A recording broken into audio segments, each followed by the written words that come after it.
भगवान के लिए मेरी बात का भरोसा करो रवि, मैं प्रेग्नेंट हूँ। प्लीज ये शादी रोक दो वरना मैं जी नहीं पाऊंगी।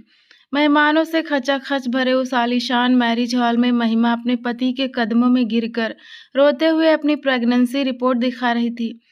रवि, अगर तुम्हें मेरे साथ शादी का रिश्ता रखना है तो इस औरत से अभी के अभी सारे रिश्ते तोड़ो। इसे यहाँ से बाहर निकालो वरना मैं शादी छोड़कर चली जाऊंगी। दूसरी औरत के इस अल्टीमेटम ने जैसे आग में घी का काम किया। रवि ने अपनी दूसरी मंगेतर की बात सुनते ही बिना एक पल सोचे महिमा के साथ अपना रिश्ता हमेशा के लिए खत्म करने का फैसला सुना दिया। एक झटके में उसने अपनी प्रेग्नेंट पत्नी को सबके सामने बेदखल कर दिया। महिमा का 5वां महीना चल रहा था जब घर परिवार वालों ने उसे बेघर कर दिया तो सिंघानिया इंडस्ट्रीज के सीनियर मैनेजर को उस पर तरस आ गया। उन्होंने महिमा को जॉब पर रख लिया। महिमा, तुम काम में वाकई बहुत टैलेंटेड हो, वरना खुद अर्नव सर, सिंघानिया इंडस्ट्रीज के सीईओ, कभी तुम्हें इस कंडीशन में अपनी पर्सनल सेक्रेटरी अपॉइंट नहीं करते, मैनेजर ने उसे समझाते हुए कहा था। महिमा को पैसों की सख्त जरूरत थी तो डिलीवरी के लिए मिलने वाली अनपेड लीव से बचना चाहती थी। इसीलिए उसने अपनी प्रेगनेंसी की ड्यू डेट सबसे छुपा रखी थी, लेकिन एक दिन ऑफिस में अचानक उससे लेबर पेन शुरू हो गया। लेकिन इस पल से कुछ महीने पहले उस रात क्या हुआ था। जैसे ही महिमा ने उस आलीशान वेडिंग वेन्यू के भारी भरकम दरवाजों के अंदर कदम रखा, उसके कदम वहीं थम गए। उसकी सांसें जैसे सीने में ही अटक गईं। झिलमिलाती मॉडर्न लाइट्स, फूलों से सजे टेबलें, बैकग्राउंड में बजता सॉफ्ट म्यूजिक और हाई सोसाइटी मेहमानों की हंसी, हर तरफ एक भव्य शादी का माहौल था। लेकिन महिमा की आंखों के आगे सब कुछ धुंधला हो रहा था। जिन चेहरों पर उसकी नजर पड़ रही थी वे सब उसकी जिंदगी के सबसे गहरे जख्मों से जुड़े थे। ये वही लोग थे जो 2 साल पहले बड़े बड़े वादे करके उसे अपने घर की बहू बनाकर ले गए थे। वही लोग जो कभी उसकी तारीफों के पुल बांधते थे, आज नए डिजाइनर कपड़ों में सजे किसी दूसरी लड़की की शादी में आए हुए थे। मानो महिमा नाम की कोई लड़की अब कभी उनकी लाइफ का हिस्सा थी ही नहीं। महिमा ने अपनी पलकों में तैरते आंसुओं को जबरदस्ती पीछे धकेला। उसके हाथ में वो मेडिकल रिपोर्ट मजबूती से दबी हुई थी, जिसे वो पूरे रास्ते अपनी उम्मीद का आखिरी तिनका समझकर सीने से लगाए रही थी। उसका दूसरा हाथ अचानक उसके हल्के से उभरे हुए पेट पर चला गया। 5 महीने का नन्हा सा बच्चा खामोशी से उसकी सांसों में पल रहा था। वो भारी कदमों से स्टेज की तरफ बढ़ने लगी। चारों तरफ से नजरें उसकी तरफ उठने लगी। कुछ लोग उसे पहचान कर आपस में धीरे धीरे बातें करने लगे, लेकिन किसी के चेहरे पर उसके लिए कोई हमदर्दी नहीं थी। स्टेज पर सामने रवि बैठा था, इटालियन सूट में सजा, चेहरे पर एक बेपरवाह मुस्कान लिए, जैसे उसकी पास्ट लाइफ में कभी कोई तूफान आया ही ना हो। उसके बराबर में लाल जोड़े में सजी नई दुल्हन बैठी थी, जिसके हाथों में अभी शादी की ताजा मेहंदी रची थी। महिमा के दिल में जैसे किसी ने खंजर घोंप दिया हो। सिर्फ 2 साल पहले वो खुद इसी जगह दुल्हन बनकर बैठी थी, उसी रवि के साथ जिसके लिए उसने अपने सारे सपने कुर्बान कर दिए थे। रवि ने उसे सिर्फ इसीलिए छोड़ा था क्योंकि डॉक्टरों का कहना था कि वो कभी मां नहीं बन सकती। वो कई महीनों से अपनों से दूर अकेली रह रही थी, हर ताना सह रही थी। फिर जब उसे पता चला कि वो प्रेग्नेंट है तो उसे लगा जैसे उसकी सोई हुई किस्मत जाग गई हो। वो यही खुशखबरी लेकर यहाँ आई थी। महिमा ने स्टेज के करीब पहुंचकर रवि की तरफ देखा। रवि के चेहरे पर उसे देखकर चिढ़ आ गई। पूरे हॉल में सन्नाटा छा गया। महिमा ने कांपते हाथों से रिपोर्ट आगे बढ़ाई। रवि, ये खोलो। ये मेरी सोनोग्राफी रिपोर्ट है। मैं मां बनने वाली हूँ। हमारा बच्चा आने वाला है। मेरा 5वां महीना चल रहा है। अब तुम्हें इस दूसरी शादी की कोई जरूरत नहीं है। तुम मेरे पति हो। हम आज भी अपने बिखरते रिश्ते को बचा सकते हैं। इस लड़की की लाइफ भी खराब मत करो और मुझे भी मत उजाड़ो। हमारा बच्चा तुम्हारा इंतजार कर रहा है। रवि ने रिपोर्ट हाथ में ली, एक सरसरी नजर डाली और बिना किसी रिएक्शन के उसे महिमा के हाथ में वापस थमा दिया। नई दुल्हन ने गुस्से से रवि की तरफ देखा। रवि, अगर ये सच कह रही है तो पहले इससे अपने सारे कानूनी रिश्ते और शादी खत्म करो, तभी मैं तुमसे शादी करूंगी। मैं किसी और की जगह नहीं लूंगी। महिमा का चेहरा पीला पड़ गया। वो गिड़गिड़ाते हुए एक कदम आगे बढ़ी। रवि, ऐसा मत करो।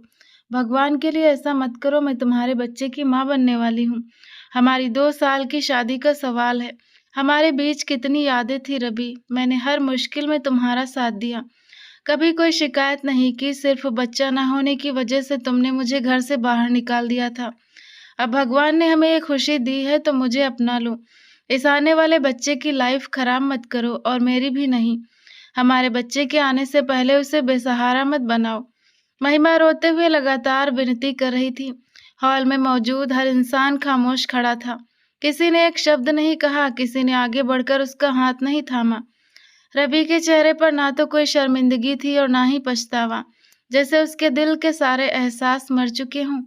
वो कुछ देर खामोश रहा, फिर उसने महिमा की आंखों में देखकर बेपरवाही से कहा, मैं तुम्हारे साथ अपने सारे रिश्ते और शादी आज ही खत्म करता हूँ। महिमा को जैसे अपने कानों पर यकीन नहीं हुआ। उसके होंठ कांपने लगे, उसने घबराकर सिर हिलाया। रवि, भगवान के लिए ऐसा मत करो, मैं तुम्हारे बच्चे की माँ बनने वाली हूँ। रवि की आवाज पहले से भी ज्यादा कठोर हो गई। मैंने कह दिया ना, हमारे बीच सब खत्म है। मेरा तुमसे अब कोई लेना देना नहीं है। पूरा हॉल सन्नाटे में डूब गया। महिमा के हाथ से रिपोर्ट छूटकर फर्श पर गिर गई। उसकी सांसें तेज होने लगी। वो अपने पेट पर हाथ रखकर मुश्किल से खड़ी रह पाई। रवि ने आखिरी बार बेरहमी से उसकी तरफ देखा और अपना फैसला दोहरा दिया। ये शब्द सुनते ही महिमा की 2 साल की शादीशुदा जिंदगी एक ही पल में तिनका तिनका होकर बिखर गई। उसके सपने टूट गए, उसका प्यार खत्म हो गया और उसकी पहचान छीन ली गई। जो औरत अपने बच्चे की खुशखबरी लेकर अपना घर बचाने आई थी, वो भरे हुए हॉल के सामने अपने पति के हाथों अपनी पूरी जिंदगी हार चुकी थी। हॉल में फिर से जगमगाती लाइट्स थी, लोग मौजूद थे, सजावट वैसी ही थी, मगर महिमा की दुनिया हमेशा के लिए अंधेरे में डूब चुकी थी। महिमा कुछ पल वहीं खड़ी रही, उसकी आंखें स्टेज की तरफ टिकी थी, लेकिन अब उसे कुछ साफ दिखाई नहीं दे रहा था। आंसू बार बार पलकों से फिसलकर उसके गालों पर बह रहे थे। दिल सीने में इतनी जोर से धड़क रहा था मानो अभी बाहर आ जाएगा। किसी ने उसे धक्का नहीं दिया, किसी ने ये नहीं कहा कि यहाँ से निकल जाओ, लेकिन अब वहां रुकने की कोई वजह भी नहीं बची थी। सामने रवि पूरी बेफिक्री के साथ अपनी नई मंगेतर की उंगली में रिंग पहना रहा था। हॉल तालियों की गूंज से भर उठा, लोग मुस्कुरा रहे थे, बधाई दे रहे थे। फोटोग्राफर तस्वीरें ले रहे थे और खुशियों का शोर बढ़ता जा रहा था। महिमा ने एक आखिरी नजर रवि पर डाली, उस इंसान पर जिसके लिए उसने अपनी पूरी जिंदगी दांव पर लगा दी थी। फिर वो खामोशी से उल्टे कदम पीछे हटने लगी। उसके कदम लड़खड़ा रहे थे, हाथ अभी भी पेट पर था, जैसे वो अपने बच्चे को हर दर्द से बचाना चाहती हो। कुछ ही देर में वो वेडिंग वेन्यू से बाहर निकल आई। रात की ठंडी हवा उसके चेहरे से टकराई, लेकिन उसके अंदर सुलग रही आग जरा भी ठंडी नहीं हुई। वो सड़क किनारे आकर खड़ी हो गई। एक कैब उसके सामने रुकी। वो खामोशी से उसमें बैठ गई। कैब धीरे धीरे आगे बढ़ने लगी। शहर की जगमगाती रोशनी एक एक करके पीछे छूटती जा रही थी। महिमा की आंखों के सामने अचानक 2 साल पुरानी वो रात ताजा हो गई। उसकी अपनी शादी की रात। वो पहली बार दुल्हन बनकर रवि के कमरे में बैठी थी। लाल जोड़ा, कांपते हाथ और आंखों में ढेरों सपने। उसे याद आया कि कैसे उसके भाई और भाभी सीमा ने जल्दबाजी में उसकी शादी तय कर दी थी। उन्होंने ज्यादा छानबीन नहीं की थी, बस इतना कहा था, लड़का सेटल्ड है, अपना घर है, शादी के बाद तुम्हारी लाइफ संवर जाएगी। महिमा भी चुपचाप विदा हो गई थी। उसने सोचा था शायद किस्मत ने उसके लिए अच्छा फैसला किया है, मगर किस्मत ने तो पहले ही दिन अपना रंग दिखा दिया था। शादी की पहली रात जैसे ही कमरे का दरवाजा बंद हुआ, रवि अंदर आया। कुछ देर खामोश खड़ा रहा, फिर अचानक सामने रखा शीशे का गिलास उठाकर पूरी ताकत से जमीन पर पटक दिया। गिलास चकनाचूर हो गया। महिमा डर के मारे कांप उठी। रवि ने उसकी तरफ देखा तक नहीं, अपना फोन निकाला और जानबूझकर ऊंची आवाज में बात करने लगा। मैं बहुत गुस्सैल इंसान हूँ, मुझे किसी की गलती बर्दाश्त नहीं होती। मेरे खिलाफ कोई चले तो मैं उसे बर्दाश्त नहीं करता।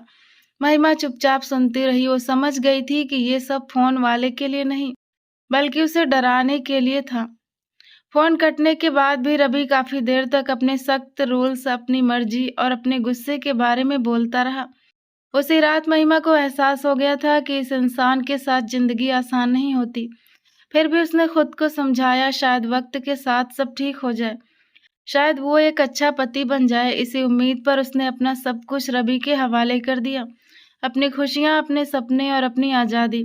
मगर वक्त के साथ रवि का बर्ताव सुधरने के बजाय और खराब होता गया। बात बात पर नीचा दिखाना, चिल्लाना और घर से निकाल देने की धमकियां देना, अत्याचार बढ़ता ही गया और आखिरकार परिणाम वही हुआ जो आज उसने अपनी आंखों से देख लिया था। कैब धीरे धीरे एक शांत सोसाइटी में दाखिल हुई और उसके भाई के घर के सामने रुक गई। महिमा ने किराया दिया और भारी मन से नीचे उतरी। दरवाजे की तरफ बढ़ते हुए उसे याद आया कि सुबह वो कितनी उम्मीद के साथ घर से निकली थी। उसने भाई और भाभी से कहा था सब ठीक हो जाएगा, जैसे ही रवि को पता चलेगा कि मैं प्रेग्नेंट हूँ वो मुझे वापस ले आएगा। मगर वहां तो सब खत्म हो चुका था। रवि ने न सिर्फ वो सबके सामने उससे रिश्ता तोड़ा बल्कि ये झूठा आरोप भी लगा दिया कि ये बच्चा उसका है ही नहीं। ये झूठा इल्जाम महिमा के मन को गहराई तक छलनी कर गया था। महिमा ने कांपते हाथों से डोरबेल बजाई। कुछ ही सेकंड में दरवाजा खुला और वो खामोशी से अंदर आ गई। रसोई में उसकी भाभी सीमा तेजी से बाहर आई। महिमा को इस हालत में अकेला देखकर वो सामने आकर खड़ी हो गई। क्या हुआ? अकेली क्यों आई हो? ऐसे क्यों बैठी हो? रवि कहाँ है? सब ठीक तो है ना? इसी बीच महिमा का भाई विशाल भी अपने कमरे से बाहर आ गया। उसने अपनी बहन का उतरा हुआ चेहरा देखा और खामोश हो गया। उसे समझ आ गया था कि कोई बहुत बड़ा तमाशा हो चुका है। महिमा ने बमुश्किल अपने सूखे होठ खोले। रवि ने मेरे साथ सारे रिश्ते खत्म कर दिए। उसने शादी तोड़ दी। घर में सन्नाटा छा गया। फिर महिमा ने टूटती आवाज में एक और बात कही। वो कह रहा है कि मेरे पेट में जो बच्चा है वो उसका नहीं है। सीमा ने हैरत से अपने मुंह पर हाथ रख लिया और तुरंत अपने पति विशाल की तरफ देखा। ये कैसे हो सकता है? वो ऐसा क्यों कहेगा? कोई आदमी अपनी ही संतान से ऐसा इनकार नहीं कर सकता। कहीं सच में? महिमा ने चौंक कर अपनी भाभी की तरफ देखा। उसे यकीन नहीं हो रहा था कि जो घटिया इल्जाम रवि ने लगाया था वही बात उसके अपने घर में दोहराई जा रही थी। विशाल चुपचाप खड़ा रहा। उसने ना अपनी बहन का पक्ष लिया और ना अपनी पत्नी को टोका। महिमा ने रोते हुए कहा, ये बच्चा सिर्फ रवि का है। मैंने कभी किसी और के बारे में सोचा तक नहीं। तुम लोग भी मुझ पर शक कर रहे हो। सीमा का चेहरा और सख्त हो गया। देखो महिमा, हमें नहीं पता सच क्या है, लेकिन हमारी भी एक छोटी बेटी है। हम अपनी फैमिली की रिपुटेशन दांव पर नहीं लगा सकते। कल को समाज हमारी बेटी पर उंगली उठाएगा। महिमा के दिल में ये शब्द तीर की तरह चुभे। उसने अपने भाई विशाल की तरफ देखा। उम्मीद थी कि भाई बोलेगा, अपनी बहन पर भरोसा करेगा, लेकिन विशाल ने नजरें झुका ली और धीमी आवाज में बोला, महिमा, मुझे अपनी बेटी के फ्यूचर का भी सोचना है। लोग बहुत बातें बनाते हैं, मैं अपनी बेटी की लाइफ रिस्क में नहीं डाल सकता। महिमा ने बेयकीनी से देखा। भैया, आप भी? विशाल ने गहरी सांस ली। तुम मेरी बहन हो, लेकिन मेरी बेटी मेरी पहली जिम्मेदारी है। तुम अपने रहने की कोई और व्यवस्था कर लो। 2-3 दिन में कहीं और शिफ्ट हो जाओ। महिमा के अंदर जैसे आखिरी उम्मीद भी टूट गई। पहले पति, फिर ससुराल और अब अपना मायका। उसने धीरे से सिर हिलाया। 2-3 दिन क्यों भैया? मैं आज और अभी चली जाती हूँ। विशाल ने चौंक कर देखा, लेकिन उसके मुंह से कोई शब्द नहीं निकला। महिमा खामोशी से अपने कमरे में गई। अलमारी खोली, अपने कुछ कपड़े और जरूरी सामान एक छोटे से बैग में रखे। वो बार बार अपने आंसू पोंछती रही। अपना सामान समेटते हुए उसे लग रहा था जैसे वो अपनी पुरानी जिंदगी की आखिरी राख समेट रही हो। बैग बंद करने के बाद उसने एक बार पूरे कमरे पर नजर डाली। यह वही जगह थी जहां वो उम्मीद लेकर आई थी, लेकिन आज यहाँ से भी बेघर होकर जा रही थी। वो भारी मन से बाहर आई। किसी ने उसे रोकने की कोशिश नहीं की। किसी ने ये नहीं कहा कि मत जाओ। किसी ने उसके सिर पर हाथ नहीं रखा। उसने दरवाजा खोला। एक हाथ में छोटा सा बैग था और दूसरा हाथ अपने हल्के से उभरे हुए पेट पर। उसकी आंखों से लगातार आंसू बह रहे थे। उसकी सांसों के साथ एक नन्ही सी जान धड़क रही थी, जिसके लिए ये पूरी दुनिया अजनबी बन चुकी थी। महिमा ने एक बार फिर पीछे मुड़कर नहीं देखा। वो चुपचाप सड़क पर उतर आई और बिना किसी मंजिल के चलती चली गई। अंधेरी सड़क उसके सामने फैली थी। पीछे हर रिश्ता टूट चुका था और आगे सिर्फ अकेलापन उसका इंतजार कर रहा था। महिमा बस चलती जा रही थी। उसे नहीं पता था कि वो कहाँ जा रही है। बस इतना जानती थी कि अब उसके पास लौटने के लिए कोई घर नहीं बचा। आंखें लगातार भीग रही थी। हर कुछ कदमों के बाद वो अपने आंसू पोंछने की कोशिश करती, लेकिन नए आंसू उसकी पलकों से फिसल जाते। सूरज ढलने के बावजूद माहौल में उमस थी। सड़क पर गाड़ियों का शोर था। लोग अपनी अपनी मंजिल की तरफ बढ़ रहे थे, लेकिन महिमा की कोई मंजिल नहीं थी। सुबह से उसने पानी की एक बूंद तक नहीं पी थी। पेट खाली था, दिल सदमे से भरा था और शरीर कमजोर पड़ता जा रहा था। चलते चलते उसकी आंखों के आगे धुंध छाने लगी, कदम बार बार लड़खड़ाने लगे। सामने सिंघानिया इंडस्ट्रीज की एक बड़ी सी कारपोरेट बिल्डिंग और फैक्ट्री दिख रही थी। वो कुछ कदम और चलने की कोशिश करने लगी, लेकिन अचानक आंखों के आगे अंधेरा छा गया। बैग हाथ से छूट गया और वो बेजान होकर जमीन पर गिर पड़ी। मेन गेट पर मौजूद सिक्योरिटी गार्ड घबराकर दौड़ा। उसने तुरंत अंदर की तरफ आवाज लगाई, जल्दी आओ, बाहर एक लड़की बेहोश हो गई है। उसकी आवाज सुनकर कुछ स्टाफ मेंबर्स बाहर की तरफ भागे। इत्तेफाक से उसी वक्त कंपनी के young CEO Arnav Singhania gate के पास खड़े होकर मैनेजर को कुछ जरूरी इंस्ट्रक्शंस दे रहे थे। उन्होंने तुरंत गार्ड की बात सुनी। कौन बेहोश हो गया? सर, बाहर एक लड़की गिर गई है, शायद तबीयत खराब है, गार्ड ने कहा। अर्णव ने कहा, बेहोश हो गई है तो तुम लोग उसे उठाकर अंदर क्यों नहीं लाते? गार्ड संकोच में पीछे हट गया। सर, लड़की है, हम कैसे हाथ लगाएं? अर्णव ने पास खड़े वर्कर्स की तरफ देखा। तुम लोग मदद करो। सब एक दूसरे का मुंह देखने लगे। एक ने धीरे से कहा, सर, हम किसी अनजान लड़की को ऐसे हाथ नहीं लगा सकते। अर्णव के चेहरे पर कड़ापन आ गया। भाड़ में गई तुम लोगों की ये सोच। अगर कोई इंसान जमीन पर बेहोश पड़ा है तो तुम लोग खड़े खड़े तमाशा देखोगे। अगर कोई आगे नहीं आएगा तो उसकी जान कौन बचाएगा? यह कहकर अर्णव खुद तेजी से आगे बढ़े और जमीन पर पड़ी लड़की के पास घुटनों के बल बैठ गए। उन्होंने एक पल के लिए महिमा का चेहरा देखा। रंग पीला पड़ चुका था। आंखों के आसपास सूजन थी, जैसे वो कई घंटों से रो रही हो। अर्णव ने एक पल भी बेकार नहीं किया। उन्होंने महिमा को अपनी बाहों में उठाया। वो हद से ज्यादा हल्की महसूस हो रही थी। गार्ड ने तुरंत दरवाजा खोला और अर्णव उसे सीधे अपने एयर कंडीशनड ऑफिस के सोफे पर ले आए। उन्होंने तुरंत स्टाफ से कहा, जल्दी से ठंडा जूस और कुछ खाने के लिए लेकर आओ। कमरे में ठंडी हवा चल रही थी। कुछ ही मिनटों में महिमा की पलकें हिलने लगी। उसने धीरे से आंखें खोली और कुछ पल छत को देखती रही, फिर घबराकर उठने की कोशिश करने लगी। अर्णव ने तुरंत शालीनता से कहा, रिलैक्स, परेशान मत होइए, आप सेफ हैं। आप हमारी बिल्डिंग के बाहर बेहोश हो गई थी, हम बस आपकी मदद कर रहे हैं। महिमा चुप रही, फिर उसने नजरें झुका ली। अर्णव ने टेबल पर रखा जूस का गिलास उसकी तरफ बढ़ाया। पहले ये पी लीजिए, फिर आराम से बात करेंगे। महिमा ने हिचकिचाते हुए गिलास पकड़ा। कुछ घूंट पीने के बाद उसे थोड़ा बेहतर महसूस हुआ। अर्णव ने सामने वाली चेयर पर बैठते हुए नरमी से पूछा, अगर बुरा न माने तो एक बात पूछूं, आपकी ये हालत कैसे हुई? आप काफी परेशान लग रही हैं।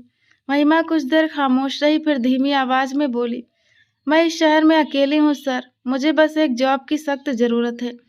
अर्णव ने उसकी बात ध्यान से सुनी, फिर हल्की मुस्कान के साथ बोले, फिर तो आप सही जगह आई हैं। हमारी कंपनी में इस वक्त सिर्फ एक ही पोस्ट खाली है, पर्सनल सेक्रेटरी की। आपकी क्वालिफिकेशन क्या है? महिमा ने पहली बार उसकी तरफ देखा। मैंने एमबीए किया है। अर्णव की आंखों में हैरानी चमकी। बहुत बढ़िया, फिर तो आप इस रोल के लिए बिल्कुल परफेक्ट हैं। मैं आपको एक हफ्ते के ट्रायल पर रख रहा हूँ। अगर आपने जिम्मेदारी से काम किया तो आपकी जॉब परमानेंट कर दी जाएगी। महिमा की आंखों में कई घंटों बाद पहली बार उम्मीद की एक नई किरण जागी। उसने मन ही मन भगवान का धन्यवाद किया। उसे लगा जैसे घने अंधेरे में अचानक एक रोशनी दिख गई हो। इसके बाद महिमा अपनी कॉलेज फ्रेंड नेहा के घर गई। पूरी बात सुनने के बाद नेहा ने सपोर्ट से उसका हाथ थाम लिया। मेरे मम्मी पापा 1.5 महीने के लिए शहर से बाहर गए हैं, तुम बेफिक्र होकर यहाँ रहो। 10-15 दिनों में तुम अपने रहने का इंतजाम कर लेना। महिमा की आंखें भर आईं। नेहा, तुमने आज मुझ पर बहुत बड़ा उपकार किया है, थैंक यू सो मच। अगली सुबह उसकी नई जिंदगी का पहला दिन था। वो समय से पहले तैयार होकर सिंघानिया इंडस्ट्रीज पहुंच गई। उसने अभी किसी को यह नहीं बताया था कि वो प्रेग्नेंट है। उसने तय किया था कि पहले वो अपने कदम जमाएगी, फिर सही वक्त आने पर सच बताएगी। अपनी फ्रेंड के घर गुजरी रात महिमा की जिंदगी की सबसे लंबी रात थी। वो पूरी रात करवटें बदलती रही। कभी आने वाले कल का डर सताता, कभी रवि की कही कड़वी बातें कानों में गूंजती, तो कभी पेट पर हाथ रखकर वो आंसू बहाती। लेकिन हर बार वो खुद से यही कहती कि अब उसे अपने बच्चे के लिए जीना है। सुबह वो जल्दी उठी, प्रार्थना की और तैयार होने लगी। उसके पास पहनने के लिए ढंग के कपड़े नहीं थे। नेहा अपनी अलमारी के सामने खड़ी हो गई। ये सब मेरे फॉर्मल ड्रेसेस हैं, जो पसंद आए पहन लो। ऑफिस के पहले दिन अच्छा इंप्रेशन बहुत जरूरी है। महिमा ने हिचकिचाते हुए कहा, मैं तुम्हारे कपड़े कैसे पहन सकती हूँ? नेहा मुस्कुराई। फ्रेंड्स इसी दिन काम आते हैं, आज मना मत करो। महिमा ने एक सिंपल और डिसेंट सा लाइट शेड का फॉर्मल सूट चुन लिया। थकावट अभी भी चेहरे पर दिख रही थी, लेकिन इस ड्रेस ने उसकी पर्सनालिटी को काफी एलिगेंट बना दिया था। वो तय समय से पहले ऑफिस पहुंच गई। गेट पर सिक्योरिटी गार्ड ने उसे पहचान लिया। आप आ गई मैडम। महिमा ने हल्की मुस्कान के साथ सिर हिलाया। उसे ऑफिस के अंदर ले जाया गया। स्टाफ मेंबर ने उसे काम समझाया, कंप्यूटर सिस्टम, फाइलिंग और डेली शेड्यूल्स। महिमा ने पूरी लगन से हर बात समझी और काम में जुट गई। जो फाइलें दिनों से बिखरी पड़ी थी, वे थोड़ी ही देर में व्यवस्थित हो गई। मीटिंग का रिकॉर्ड अपडेट हो गया, ईमेल्स को अलग फोल्डर्स में अरेंज कर दिया गया और पूरी टेबल साफ सुथरी दिखने लगी। बाकी एम्प्लॉयज हैरानी से देखने लगे कि नए आने वाली लड़की पहले ही दिन इतनी तेजी से काम कर रही है। कुछ देर बाद अर्णव अपने कैबिन में आए। टेबल देखते ही वे इम्प्रेस हो गए। हर फाइल परफेक्टली अरेंज थी। उन्होंने इंटरकॉम उठाकर कहा, महिमा जरा मेरे कैबिन में आइए। महिमा दरवाजे पर रुकी। मैं आई कम इन सर। हाँ प्लीज आइए। अर्णव ने सामने रखी फाइलें देखते हुए कहा, ये सारा काम आपने किया? जी सर। अर्णव ने कुछ पल उससे देखा। पहला दिन है, फिर भी आपने मेरी उम्मीद से कहीं ज्यादा अच्छा काम किया है। I am really impressed. महिमा ने बस आदर से सिर झुका लिया। अर्णव ने उसके चेहरे की तरफ देखा। आज भी आंखों के पास हल्की सूजन थी और चेहरा उतरा हुआ था। एक बात पूछूं महिमा? जी सर। आपकी तबीयत अब भी ठीक नहीं लग रही, कोई प्रॉब्लम है? महिमा ने खुद को संभाला। नहीं सर, मैं बिल्कुल ठीक हूँ, शायद थोड़ी थकावट है। ठीक है, अगर कभी कंफर्टेबल ना महसूस हो तो बेझिझक बता दीजिएगा, अर्णव ने कहा। महिमा ने थैंक यू कहा। तभी ऑफिस के एक सीनियर मैनेजर ने मुस्कुराते हुए कहा, महिमा जी, आपकी किस्मत सच में बहुत अच्छी है, वरना अर्णव सर बिना लंबे इंटरव्यू के किसी को भी सेक्रेटरी अपॉइंट नहीं करते। लोग महीनों वेट करते हैं, फिर भी चांस नहीं मिलता। महिमा ने अर्णव की तरफ देखा। अर्णव ने हल्की से स्माइल के साथ कहा, शायद कभी कभी किस्मत भी इंसान की मेहनत और टैलेंट का साथ देती है। अब बाकी सब आपकी मेहनत पर निर्भर करता है, अर्णव ने हल्की मुस्कान के साथ कहा। महिमा ने दिल ही दिल में भगवान का शुक्रिया अदा किया। उसे लगा जैसे जिंदगी ने पहली बार उसके लिए उम्मीद का एक नया दरवाजा खोला है। दिन बीतते रहे। महिमा हर रोज समय से पहले ऑफिस पहुंचती, खामोशी से अपना काम शुरू करती और पूरे दिन लगन से काम में जुटी रहती। शाम को बिना किसी से फालतू बात किए वो सीधे निकल जाती। एक हफ्ता पूरा हुआ, फिर दूसरा, फिर तीसरा। अर्णव ने उसके काम में एक भी गलती नहीं पाई। वो जितना काम सौंपते, महिमा उसे उम्मीद से बेहतर तरीके से पूरा कर देती। एक हफ्ते का ट्रायल पीरियड खत्म होने पर अर्णव ने उसे परमानेंट सेक्रेटरी के रूप में अपॉइंट कर लिया। महिमा ने मन ही मन भगवान का आभार माना। कुछ हफ्तों बाद जब पहली सैलरी उसके हाथ में आई तो उसकी आंखों में नमी आ गई। उसने नोटों को मजबूती से थाम लिया। ये सिर्फ पैसे नहीं थे, ये उसका स्वाभिमान था। उसकी नई जिंदगी की शुरुआत थी और उसकी कड़ी मेहनत का फल था। उसी शाम उसने वर्किंग वीमेन हॉस्टल में रहने के लिए एक छोटा सा कमरा किराए पर ले लिया। कमरा बहुत साधारण था, एक बेड, एक अलमारी, एक छोटी सी टेबल और एक खिड़की। लेकिन उस कमरे में सुकून था। वहाँ कोई किसी से बेवजह सवाल नहीं पूछता था। सब अपनी अपनी लाइफ में बिजी रहते थे।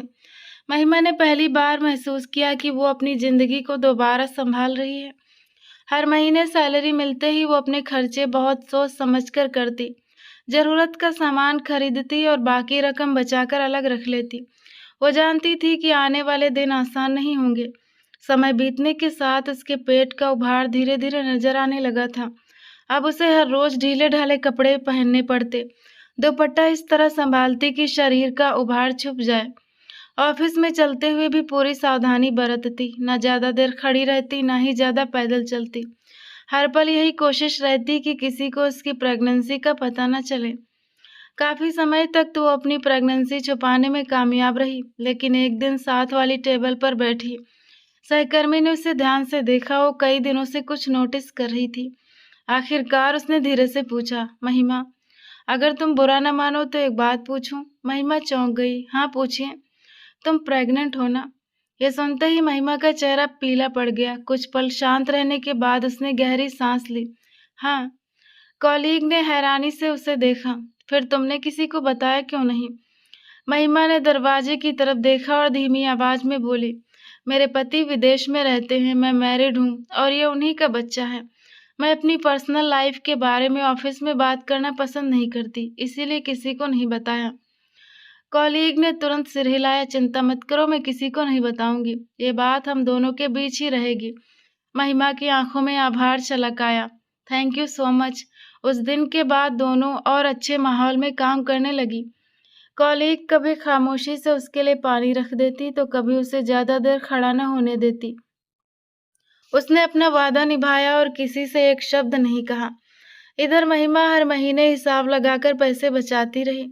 उसे पता था कि इस कंपनी में ज्वाइनिंग के शुरुआती महीनों में पेड मैटरनिटी लीव नहीं मिलती। अगर वो पहले ही अपनी प्रेगनेंसी बता देती तो शायद लंबे समय तक बिना सैलरी के रहना पड़ता, और उसके पास इतनी सेविंग्स नहीं थी। उसे अपने बच्चे की डिलीवरी, हॉस्टल का किराया और खाने पीने का इंतजाम करना था। इसीलिए उसने चुप रहने का फैसला किया। वो रोज खुद को मजबूत दिखाती, मुस्कुराकर काम करती और अपनी तकलीफ छुपा लेती। जैसे जैसे दिन बीत रहे थे, डिलीवरी का समय करीब आ रहा था। अब चलना फिरना पहले जैसा आसान नहीं रहा था। सीढ़ियाँ चढ़ते समय सांस फूलने लगती, कभी कमर में तेज दर्द उठता तो कभी कदम भारी हो जाते। लेकिन वो किसी के सामने अपनी कमजोरी जाहिर नहीं होने देती थी। एक सुबह वो ऑफिस पहुंची तो उसके चेहरे पर बहुत थकावट थी। उसने टेबल पर हाथ रखा, गहरी सांस ली और कुर्सी पर बैठ गई। उसे महसूस हो रहा था कि वो दिन अब ज्यादा दूर नहीं है। उस दिन ऑफिस में बहुत चहल पहल थी। बड़े कॉन्फ्रेंस रूम में कंपनी के बड़े ऑफिशियल्स बैठे थे। टेबल पर फाइलें रखी थी, प्रोजेक्टर चल रहा था और सब मीटिंग में बिजी थे। अर्नो टेबल के हेड पर बैठकर कंपनी की नई डील के बारे में डिस्कस कर रहे थे। महिमा हमेशा की तरह उनके पास खड़ी होकर जरूरी नोट्स बना रही थी। आज सुबह से ही उसके शरीर में अजीब सी बेचैनी थी। कमर में बार बार दर्द उठ रहा था और पेट में खिंचाव महसूस हो रहा था। वो कई बार उठने का सोचती, फिर रुक जाती। उसे पता था कि अगर आज उसने कमजोरी दिखाई तो सबको सच पता चल जाएगा। अचानक उसके पेट में बहुत तेज दर्द उठा। उसने अनजाने में टेबल का किनारा कसकर पकड़ लिया। उसकी सांसें तेज होने लगी, लेकिन फिर भी उसने खुद को संभाला। अर्नो एक पल के लिए रुके। उन्होंने महिमा की तरफ देखा। चेहरा बिल्कुल पीला पड़ चुका था और माथे पर पसीना था। महिमा, आप ठीक हैं? जी सर, मैं बिल्कुल ठीक हूँ।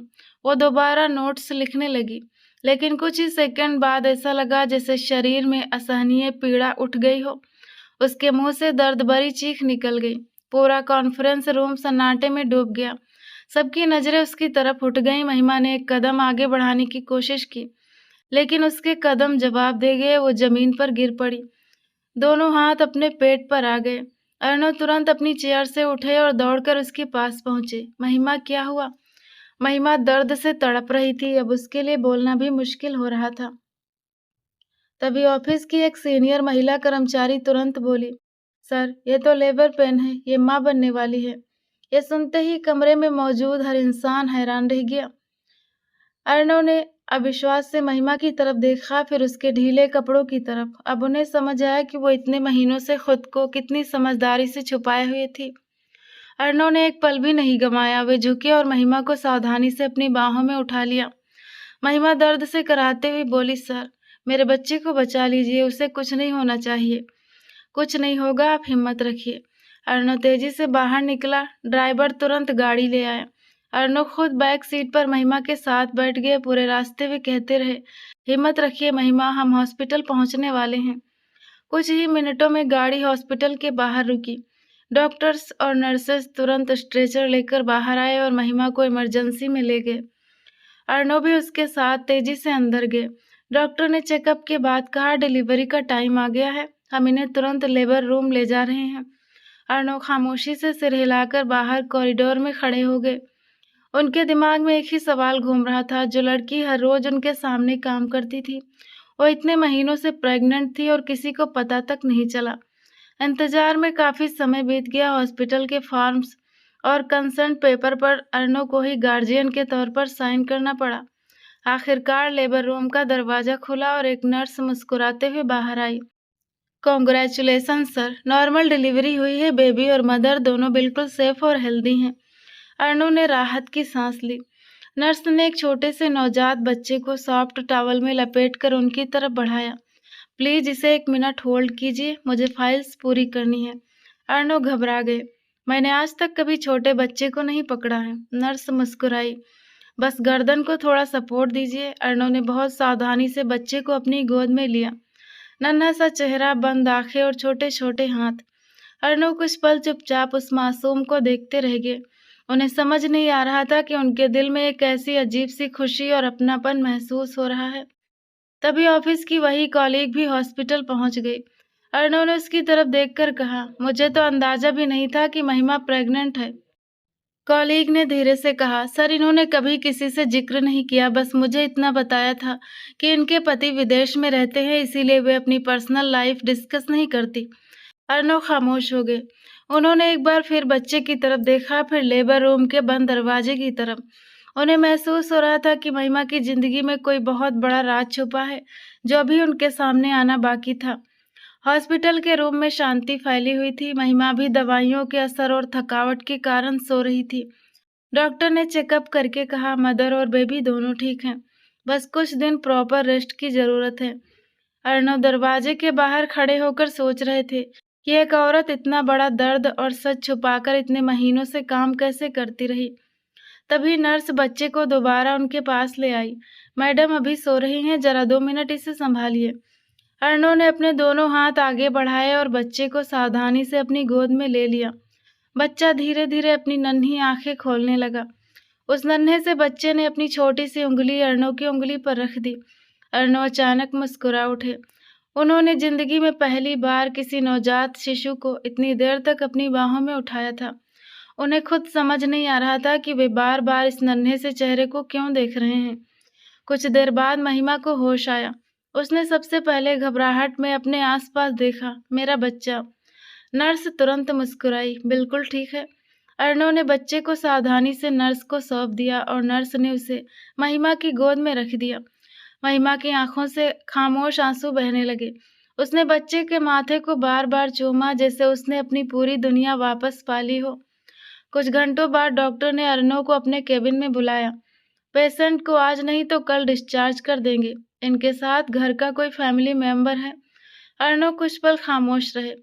मेरी जानकारी के मुताबिक इस शहर में इनका कोई नहीं है, फिर इन्हें अकेला नहीं भेजा जा सकता। नवजात बच्चे के साथ किसी न किसी का होना जरूरी है, डॉक्टर ने कहा।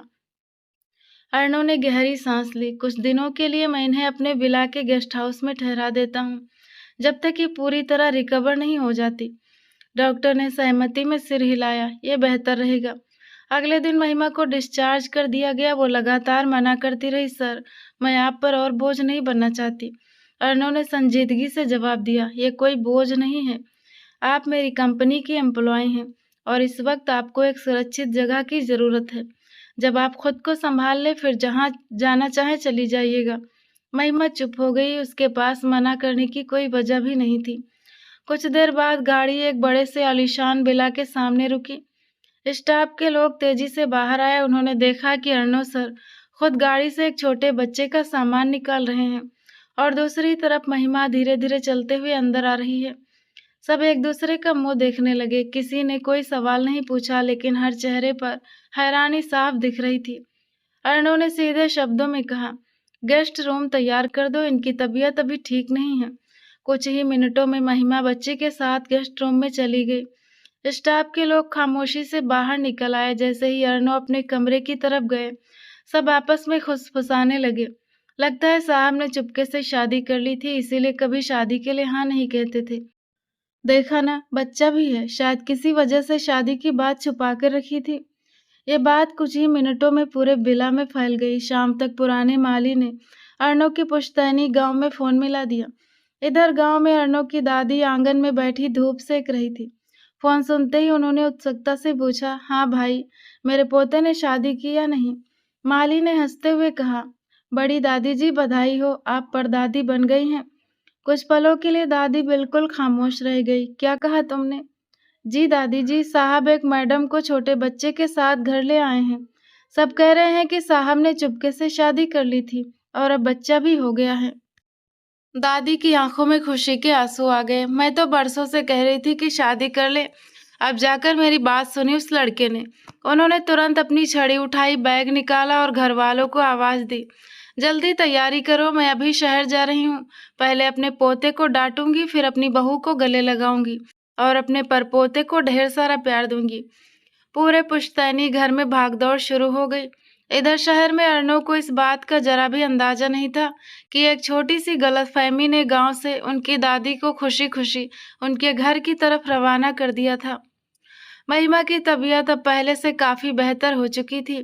चेहरे का पीलापन कुछ कम हो गया था, कमजोरी अभी भी थी, लेकिन अब वो चल फिर सकती थी। इन कुछ दिनों में अर्नव ने बच्चे की जरूरतों में कोई कमी नहीं रहने दी थी। छोटे छोटे कपड़े, कंबल, फीडिंग बॉटल्स, झूला, दवाइयाँ, हर चीज खामोशी से मंगवा दी थी। महिमा जब भी इन चीजों को देखती उसकी नजरें झुक जाती। वो खुद को अर्नव के सामने बहुत शर्मिंदा महसूस करती। वो हर रोज भगवान से प्रार्थना करती, हे भगवान, बस ऐसा हो कि मेरा सामना अर्नव सर से ना हो और मैं चुपचाप यहाँ से निकल जाऊं। उसने कभी सोचा भी नहीं था कि एक अनजान इंसान उसके लिए इतना कुछ करेगा। इधर अर्नव भी एक अजीब उलझन में थे। उन्हें महिमा से कोई शिकायत नहीं थी, ना बच्चे से और ना ही उसकी मजबूरियों से। लेकिन वो इस अचानक आई स्थिति के लिए बिल्कुल तैयार नहीं थे। एक दिन उनकी जिंदगी रूटीन के मुताबिक चल रही थी और अगले ही दिन उनके विला में एक नवजात बच्चा मौजूद था। वे खुद भी समझ नहीं पा रहे थे कि जिंदगी उन्हें किस मोड़ पर ले आई है। अगली सुबह संडे था। विला में अजीब सी शांति थी। महिमा ने धीरे धीरे अपना थोड़ा सा सामान बैग में रखा, अपने बेटे को संभालकर गोद में उठाया और एक आखिरी नजर उस कमरे पर डाली। महिमा दिल मजबूत करके गेस्ट रूम से बाहर निकल आई। उसने सोचा था कि अर्नव शायद अपने कमरे में होंगे।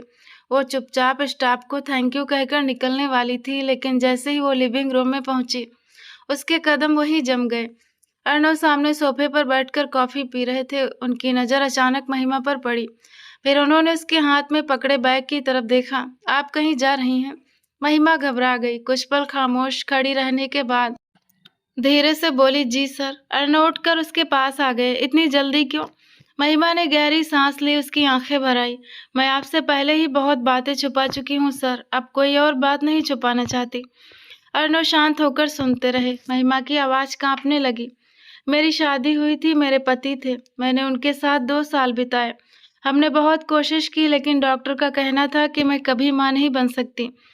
उन्होंने दूसरी शादी करने का फैसला कर लिया और मुझसे सारे रिश्ते तोड़कर मुझे बेदखल कर दिया।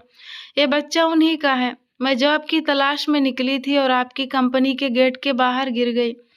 उसके बाद जो कुछ हुआ आप जानते ही हैं।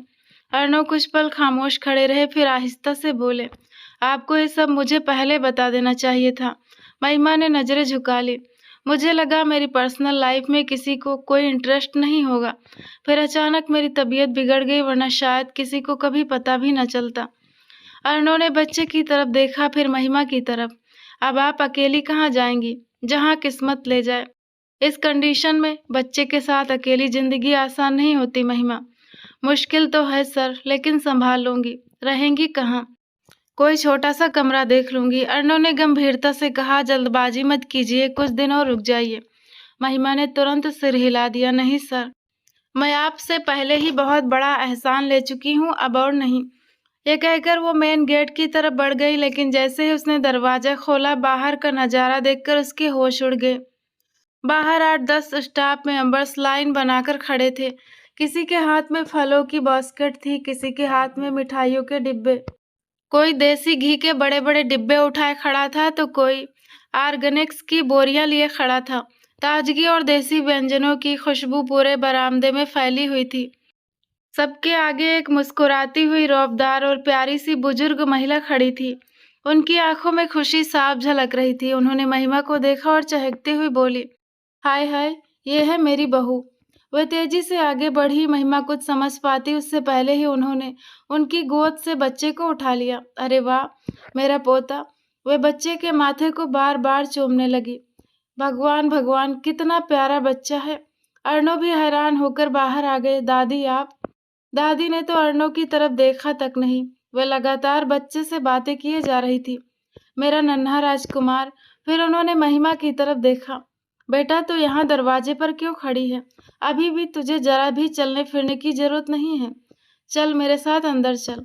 महिमा कुछ बोलने ही वाली थी कि दादी ने तुरंत उसका हाथ थाम लिया। चल चल, ज्यादा बातें नहीं करनी। फिर उन्होंने स्टाफ की तरफ देखा। खड़े खड़े क्या देख रहे हो तुम लोग? सारा सामान अंदर रखो, मेरी बहू को आराम की जरूरत है। स्टाफ मेंबर्स तुरंत सामान अंदर रखने लगे। दादी महिमा को सहारा देकर गेस्ट रूम की तरफ ले गई। कमरे में पहुंचकर उन्होंने बड़े प्यार से उसे बेड पर बिठाया और दुलार से उसके सिर पर हाथ फेरा। हाय, मेरी बहू तो बहुत सुंदर है, बड़ी प्यारी है। भगवान तुझे हर बुरी नजर से बचाए। महिमा खामोश बैठी रह गई। उसे समझ ही नहीं आ रहा था कि ये सब अचानक क्या हो रहा था। दादी ने अपने हैंडबैग में हाथ डाला और 500 के नोटों की एक पूरी गड्डी निकाली। उन्होंने वो रकम बच्चे के छोटे से हाथ पर रख दी। ये मेरी तरफ से मेरे पोते के लिए शगुन। फिर उन्होंने 5,000 का एक नोट निकाला, बच्चे के सिर के ऊपर से घुमाया और फिर महिमा के सिर के पास से घुमाकर हवा में उछाल दिया। हटो बुरी नजर। पास खड़ा एक हेल्पर तुरंत वो नोट उठाने आगे बढ़ा। अर्णव दरवाजों के पास खड़े होकर ये सब देख रहे थे। उन्हें समझ नहीं आ रहा था कि आखिर दादी को ये गलतफहमी किसने दी। दादी लगातार बोले जा रही थी। मैंने इस नालायक से कितनी बार कहा कि शादी कर ले, शादी कर ले। घर में बहू आएगी, बच्चे आएंगे। अकेला इंसान आखिर कब तक अकेला रहेगा? एक दिन उदास हो जाएगा, वो क्या कहते हैं, डिप्रेशन में चला जाएगा। मगर इसने मेरी एक न सुनी। उन्होंने हंसकर अर्णव की तरफ देखा। ओए शरारती, सारे काम चुपचाप किए हैं तूने। बिना बताए शादी भी कर ली और मुझे सरप्राइज दे दिया। फिर वे दोबारा महिमा की तरफ मुड़ गई। चलो कोई बात नहीं, जैसे भी किया एक साथ मुझे बहू भी दिखा दी और पोता भी। अब मुझे और क्या चाहिए? दादी बोलती ही जा रही थी। अर्णव ने कई बार मुंह खोलकर सच बताना चाहा, लेकिन हर बार दादी बिना रुके नई बात शुरू कर देती। आखिरकार उन्होंने मुस्कुराते हुए महिमा का हाथ थाम लिया। एक बात बता बेटा, शादी लव मैरिज थी या अरेंज? महिमा का दिल जोर जोर से धड़कने लगा। उसने एक पल के लिए अर्णव की तरफ देखा। अर्णव भी पूरी बेबसी से उसकी तरफ देख रहे थे। कुछ पलों की गहरी खामोशी के बाद महिमा ने धीरे से अपना सिर हिला दिया। जी। दादी खुशी से हंस पड़ी। हाय, मैं ना कहती थी मेरा पोता जब किसी पर दिल हारेगा तो पूरी दुनिया भूल जाएगा। उन्होंने बच्चे को दोबारा अपनी गोद में लिया, बड़े गौर से उसका मासूम चेहरा देखा और फिर चहक कर बोल उठी। हाय भाई, इसकी नाक तो बिल्कुल अर्णव के दादाजी जैसी है। महिमा का दिल एक पल के लिए मानो थम सा गया। उसने अनजाने में अर्णव की तरफ देखा। अर्णव भी चुपचाप खड़े थे। दोनों के दिमाग में एक ही ख्याल घूम रहा था कि बात अब बहुत आगे निकल चुकी है। सच बताने का समय शायद उनके हाथ से निकलता जा रहा था। दादी काफी देर तक महिमा और बच्चे के पास बैठी रही। कभी बच्चे को दुलारती तो कभी महिमा के सिर पर प्यार से हाथ फेरती। फिर अचानक उन्हें अर्णव याद आया। उन्होंने स्टाफ से कहा, इस नालायक को भी बुलाओ मेरे पास। कुछ ही देर में अर्णव रूम में आ गए। दादी ने उन्हें अपने पास बिठा लिया और सिर पर हाथ रखा। बेटा एक बात सुन। अर्णव शांत होकर उनकी तरफ देखने लगे। मुझे तुमसे कोई शिकायत नहीं है। दादी मुस्कुराई। अगर तुमने मुझसे कुछ छुपाया भी है तो जरूर सोच समझकर ही छुपाया होगा। मैं अपने पोते को अच्छी तरह जानती हूँ, वो बिना किसी वजह से कोई काम नहीं करता। अर्णव के होंठ हिले लेकिन मुंह से आवाज नहीं निकल सकी। दादी ने हंसकर महिमा की तरफ देखा। वैसे बहू बहुत प्यारी चुनी है तूने, भगवान इसकी किस्मत अच्छी रखे। फिर अचानक दादी की आंखों में नमी आ गई। उन्होंने धीरे से अर्णव का हाथ पकड़ लिया। मैं अब तुझे एक बात बताती हूँ जो मैंने तुझसे छुपा कर रखी थी। कौन सी बात दादी? अर्णव ने पूछा। मुझे कुछ समय पहले माइल्ड हार्ट अटैक पड़ा था। अर्णव का रंग एक पल में उड़ गया। क्या? डॉक्टर कह रहे थे कि ज्यादा सीरियस नहीं था, इसीलिए भगवान ने बचा लिया। दादी ने संभाला। अर्णव तुरंत उनके और करीब हो गए। आपने मुझे बताया क्यों नहीं दादी? दादी मुस्कुराई। बताती तो तू अपना सारा कामकाज छोड़कर गांव भागा था। मुझे सब पता है। दादी, ये कोई छुपाने वाली बात थी? अब तो देख, मैं तेरे सामने बैठी हूं ना, बिल्कुल ठीक ठाक। उन्होंने प्यार से अर्णव के गाल पर हाथ रखा। बस एक ही ख्वाहिश थी कि तेरे घर की खुशी देख लूं। भगवान ने वो भी पूरी कर दी। अब मुझे लगता है मैं जल्दी ही एकदम फिट हो जाऊंगी। अर्णव की आंखें भर आई। वे बचपन से दादी की गोद में पले बढ़े थे। उनके लिए इस दुनिया में अगर किसी की सबसे ज्यादा अहमियत थी तो वो दादी ही थी। इसी वजह से उनके दिल में एक अनजाना डर बैठ गया। अगर दादी को सच पता चल गया, अगर उन्हें पता चला कि शादी हुई ही नहीं है और ये बच्चा उनका नहीं है, तो उन्हें कभी दोबारा कोई सदमा न पहुंच जाए। ये ख्याल आते ही अर्णव के मन में घबराहट भर आई। उसी रात अर्णव धीरे से गेस्ट हाउस के दरवाजे के पास आए और हल्की सी दस्तक दी। महिमा ने दरवाजा खोला। जी सर। अर्णव कुछ पल खामोश रहे, फिर धीमी आवाज में बोले, मुझे आपसे एक जरूरी बात करनी है महिमा। महिमा चुपचाप एक तरफ हट गई। अर्णव अंदर आ गए। बच्चा शांति से सो रहा था। कमरे में कुछ पलों की खामोशी के बाद अर्णव ने गहरी सांस ली। दादी को कुछ समय पहले हार्ट अटैक आ चुका है। महिमा हैरान रह गई। क्या? मुझे आज ही पता चला। अर्णव थोड़ा रुके। मैं उनसे बहुत प्यार करता हूँ महिमा, और मैं उन्हें फिर किसी सदमे में नहीं देख सकता। महिमा खामोशी से सुनती रही। इसीलिए मैं आपसे एक रिक्वेस्ट करना चाहता हूँ, अर्णव ने कहा। कुछ दिनों के लिए हमें ये पति पत्नी होने का नाटक जारी रखना होगा। महिमा ने तुरंत नजरें झुका ली। मैं समझ गई सर। मैं सही समय देखकर उन्हें सब कुछ धीरे धीरे समझा दूंगा, लेकिन अभी नहीं। महिमा ने सोए हुए बच्चे की तरफ देखा, फिर आहिस्ता से बोली, अगर इससे आपकी दादी खुश रहती हैं और उनकी सेहत ठीक रहती है तो मैं आपका साथ दूंगी। अर्णव ने पहली बार दिल से सुकून महसूस किया। आपका बहुत बहुत धन्यवाद महिमा। उस दिन के बाद से दोनों दादी के सामने एक नॉर्मल शादीशुदा कपल की तरह रहने लगे, लेकिन दोनों के बीच एक मर्यादा और सम्मान हमेशा कायम रहा। एक दूसरे की इज्जत थी, खामोश समझदारी थी और भरोसा था। समय धीरे धीरे बीतता रहा। दादी की हंसी पूरे विला में गूंजने लगी। वो नन्हा बच्चा हर बीतते दिन के साथ सबका चहेता बनता जा रहा था। अर्णव भी अब ऑफिस से लौटते ही सबसे पहले उस नन्हे से बच्चे को अपनी बाहों में उठाते। जो इंसान पहले बच्चों से थोड़ा झिझकता था, वही अब बच्चे की एक प्यारी सी मुस्कान पर अपनी दिन भर की पूरी थकावट भूल जाता। महिमा दूर खड़ी ये नजारा देखती तो उसके दिल में पहली बार सुकून का एक नन्हा सा चिराग जलने लगता। दिन हफ्तों में बदले और हफ्ते महीनों में ढलने लगे। दादी की मौजूदगी ने पूरे घर का माहौल ही बदल दिया था। सुबह ब्रेकफास्ट टेबल पर सब साथ बैठते। दादी कभी अर्णव को प्यार से डांटती, कभी महिमा को दुलारती, तो कभी बच्चे को गोद में लेकर पूरे विला में घूमती। वो नन्हा सा बच्चा अब इस घर की रौनक बन चुका था। अर्णव में भी धीरे धीरे काफी बदलाव आ गया था। वो ऑफिस से आते ही सबसे पहले बच्चे को गोद में लेते, उसके साथ खेलते और उसे चुप कराते। रात को अगर बच्चा रोने लगता तो दादी से पहले अर्णव जाग जाते। महिमा हर बार हैरानी से उन्हें देखती थी। वो इंसान जिसका इस बच्चे से खून का कोई रिश्ता नहीं था, वो इसके लिए सबसे ज्यादा फिक्रमंद रहने लगा था। एक शाम दादी मुस्कुराते हुए बोली, बेटा देख जरा, तेरा बेटा तो बिल्कुल तेरे पीछे दीवाना हो गया है। अर्णव ने बच्चे को सीने से लगा लिया और अनजाने में मुस्कुरा उठे। इस पल महिमा की नजरें अर्णव से मिली। पहली बार दोनों की आंखों में एक खामोश सी मुस्कुराहट थी। इस मुस्कुराहट में कोई झूठ नहीं था, कोई मजबूरी नहीं थी, सिर्फ एक अजीब सा सुकून था। समय के साथ साथ दोनों एक दूसरे को समझने लगे। अर्णव ने कभी महिमा के बीते हुए कल के बारे में सवाल नहीं किया। महिमा ने भी कभी अर्णव की पर्सनल लाइफ में दखल देने की कोशिश नहीं की, लेकिन दोनों एक दूसरे की खामोशियों को पढ़ने लगे थे। अगर महिमा थक जाती तो अर्णव चुपचाप बच्चे को गोद में ले लेता। अगर अर्णव ऑफिस के काम से तनाव में होते तो महिमा उनकी पसंद की चाय बनाकर टेबल पर रख देती। किसी ने कभी प्यार का इजहार नहीं किया था, लेकिन प्यार चुपके से दोनों के दिलों में अपनी जगह बना चुका था। एक रात दादी बच्चे को अपने कमरे में सुलाकर सो गई थी। विला में अजीब सी शांति थी। अर्णव बालकनी में खड़े होकर आसमान की तरफ देख रहे थे। महिमा पानी लेने बाहर आई तो अर्णव ने उसे आवाज दी, महिमा एक बात करनी है। महिमा रुक गई। जी सर। अर्णव कुछ पल खामोश रहे, फिर धीमी आवाज में बोले, मैंने पहले सिर्फ दादी की खुशी के लिए आपसे साथ मांगा था। महिमा शांत होकर सुनती रही, लेकिन अब बात बदल चुकी है। उन्होंने पहली बार पूरी गंभीरता से महिमा की आंखों में देखा। मैं नहीं चाहता कि हमारा ये रिश्ता अब किसी झूठ या नाटक पर टिका रहे। महिमा की धड़कनें तेज हो गई। मैं समझी नहीं सर। मैं आपसे सच में शादी करना चाहता हूँ महिमा।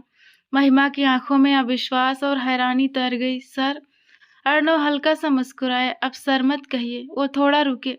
मैं जानता हूँ आप बहुत कुछ सह चुकी हैं। मैं भी जानता हूँ कि मैं कभी आपके बीते हुए कल के दर्द को मिटा नहीं सकता, लेकिन मैं वादा करता हूँ कि आपके आने वाले कल में कभी आंसू नहीं आने दूंगा। महिमा की आंखों से खामोश आंसू बहने लगे। आप जानते हैं ना सर, ये बच्चा आपका नहीं है। अर्णव तुरंत बोले। ये बात मैं पहले दिन से जानता हूँ महिमा, उन्होंने बड़े प्यार और सम्मान से कहा। लेकिन दिल के रिश्ते हमेशा खून के रिश्तों से बड़े होते हैं। महिमा चुपचाप रोती रही। मुझे डर लगता है। आपको अब किसी चीज से डरने की जरूरत नहीं है महिमा, अर्णव ने भरोसा दिलाया। काफी देर की खामोशी के बाद महिमा ने धीरे से सिर झुका दिया। मुझे ये रिश्ता स्वीकार है। कुछ दिनों बाद बहुत ही सादगी के साथ दोनों की शादी की। लीगल मैरिज और मंदिर में रस्में पूरी हो गई। शादी के पवित्र फेरे हुए और एक दूसरे का साथ निभाने के वचन लिए गए। उस दिन एक झूठा नाटक खत्म हो गया और एक सच्चा अटूट रिश्ता हमेशा के लिए कायम हो गया। दादी को इस सच का जरा भी अंदाजा नहीं हुआ। वे यही समझती रही कि उनके पोते ने पहले ही शादी कर रखी थी। वे खुशी खुशी पूरे दिल से दोनों को आशीर्वाद देती रही। कमरे में चारों तरफ ताजे गुलाब के फूलों की हल्की हल्की महक फैली हुई थी और डिम लाइट्स का मंद उजाला माहौल को बेहद रोमानी बना रहा था। उसकी धड़कनें तेज थी और हाथों की चूड़ियां हल्की सी घबराहट से छनक रही थी। तभी कमरे का दरवाजा धीरे से खुला और अर्णव अंदर आए। उन्होंने दरवाजा बंद किया और आहिस्ता आहिस्ता महिमा की तरफ बढ़े। महिमा ने शर्माते हुए अपनी नजरें नीचे झुका ली। अर्णव उसके पास आकर बेड पर बैठे और बड़ी नजाकत से महिमा का हाथ अपने हाथों में थाम लिया। महिमा के कांपते हाथों को सहलाते हुए अर्णव ने बहुत ही नरमी से उसकी ठोड़ी को उठाकर उसकी आंखों में देखा। महिमा की आंखों में प्यार, शर्म और आने वाले कल का विश्वास साफ झलक रहा था। महिमा, आज से तुम्हारी आंखों में सिर्फ खुशियों के आंसू होंगे, ये मेरा वादा है, अर्णव ने धीमी और मादक आवाज में कहा। महिमा ने सिर्फ पलकें झुकाकर अपनी सहमति दी। अर्णव का चेहरा धीरे धीरे उसके करीब आने लगा। उन्होंने महिमा के माथे को चूमा, फिर उसकी बंद पलकों पर अपने होंठ रख दिए। महिमा के पूरे शरीर में एक सिहरन दौड़ गई। वो उसके पूरे वजूद को शिद्दत से चूमते जा रहा था और महिमा बेकाबू होती जा रही थी।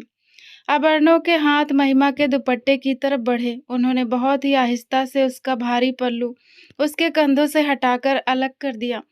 अब महिमा का सुंदर रूप और उसकी सुराहीदार गर्दन डिम लाइट में दमक रही थी। अर्णव ने महिमा की गर्दन पर अपनी उंगलियां फेरी और फिर अपनी सांसों को उसकी गर्दन की त्वचा पर छोड़ते हुए वहां एक प्यार से भरा किस किया। महिमा ने अनजाने में अर्णव के कंधों को कसकर पकड़ लिया और उसकी एक हल्की सी आह निकल गई। अर्णव का आकर्षण और बढ़ता चला गया। उनके हाथ महिमा की पीठ की तरफ बढ़ गए। अर्णव की उंगलियों ने बहुत ही नचाकत से उसके ब्लाउज की डोरियों को एक एक करके ढीला करना शुरू किया। महिमा की धड़कनें बेकाबू हो रही थी। जैसे ही ब्लाउज की डोरियां खुली, अर्णव ने उसे थोड़ा सा पीछे खिसकाकर महिमा के बेपर्दा कंधों को सहलाया और महिमा के नाजुक उभारों को अपने आगोश में भरते हुए उसे धीरे धीरे मसलने लगा और अपने सीने से लगा लिया। महिमा की सांसें तेज हो चुकी थी। अर्णव ने उसके चेहरे को हाथों में भरा और अपने होंठ महिमा के कांपते रसीले होंठों पर रख दिए और उसके पैरों को अपनी कमर पर कस लिया। वो सिर्फ एक स्पर्श नहीं था, बल्कि दो टूटे हुए दिलों का एक दूसरे में पूरी तरह से विलीन हो जाने का मिलन था। अर्णव का चूमना धीरे धीरे और गहरा होता गया, जिसमें सालों का इंतजार, इज्जत और बेइंतहा प्यार भरा था। महिमा ने भी पूरे हक के साथ अर्णव की गर्दन में अपनी उंगलियां फंसा दी और इस हसीन पल में खुद को पूरी तरह अर्णव को सौंप दिया। उस जगमगाती और महकती रात में अतीत के सारे जख्म पीछे छूट गए थे और दो रूहें प्यार, विश्वास और समर्पण के इस खूबसूरत सफर में हमेशा हमेशा के लिए एक हो गई। कुछ महीनों बाद दादी पूरी तरह से ठीक हो गई। उनकी हंसी से पूरा घर गूंजने लगा। बच्चा भी धीरे धीरे बड़ा होने लगा और वो अर्णव को पापा कहकर पुकारने लगा। अर्णव हर बार उसे सीने से लगा लेते। उन्होंने कभी एक पल के लिए भी ये महसूस नहीं होने दिया कि वो उनकी अपनी खुद की संतान नहीं है। महिमा अक्सर खामोशी से नजारा देखती और भगवान का शुक्रिया अदा करती। जिस औरत को एक दिन घर से बाहर फेंक दिया गया था, जिसे उसके अपने भाई भाभी ने ठुकरा दिया था, आज उसी औरत को भगवान ने ऐसा घर और जीवन साथी दिया था जहां सम्मान भी था, प्यार भी था और अटूट सुकून भी। उसके बेटे को ऐसा पिता मिला जिसने कभी खून के रिश्ते को प्यार से ऊपर नहीं माना। उसे ऐसी दादी मिली जिन्होंने अपनी सारी ममता उस पर लुटा दी। अर्णव को एक ऐसी जीवन संगिनी मिल गई जिस पर वे हर हाल में भरोसा कर सकते थे, और महिमा को ऐसा पति मिल गया जिसने उसे कभी अकेला नहीं छोड़ा, न कभी उसके अतीत को उसके खिलाफ इस्तेमाल किया, न उसकी मजबूरियों का मजाक उड़ाया और न ही उसकी इज्जत में कोई कमी आने दी। जिंदगी ने दोनों को बहुत ही परीक्षाओं के बाद एक दूसरे से मिलाया था। शायद इसीलिए उनके प्यार में ठहराव था, विश्वास था और वफादारी थी। कभी-कभी इंसान को अपने सारे सपने टूट जाने पर ऐसा लगता है जैसे जिंदगी वहीं खत्म हो गई हो, लेकिन अक्सर वही टूटा हुआ रास्ता इंसान को उस खूबसूरत मंजिल तक ले जाता है जिसके बारे में उसने कभी सोचा भी नहीं होता। क्योंकि जब किस्मत किसी के नाम के साथ किसी दूसरे का नाम लिख देती है, तो समय परीक्षा जरूर लेता है, लेकिन आखिरकार दोनों को एक ही मंजिल पर लाकर मिला देता है। तो दोस्तों, आपको ये नॉवेल कैसा लगा कमेंट करके ज़रूर बताइएगा। अगर पसंद आए तो वीडियो को लाइक कर देना। चैनल पर नए हैं तो सब्सक्राइब करना ना भूलें। मिलते हैं अगले रोमांटिक नॉवेल के साथ।